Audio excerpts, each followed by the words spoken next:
Yozgat'ta kene tutunması sonucu Kırım-Kongo kanamalı ateşi hastalığı bulaşan ve Sivas'ta tedavi gören çiftçi hayatını kaybetti.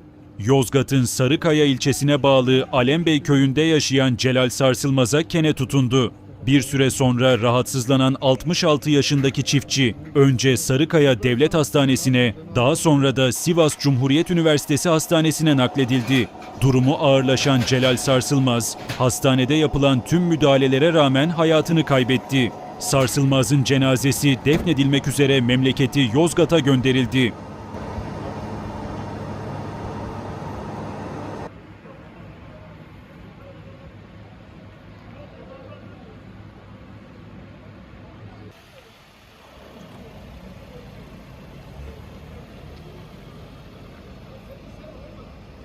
Yeter abi.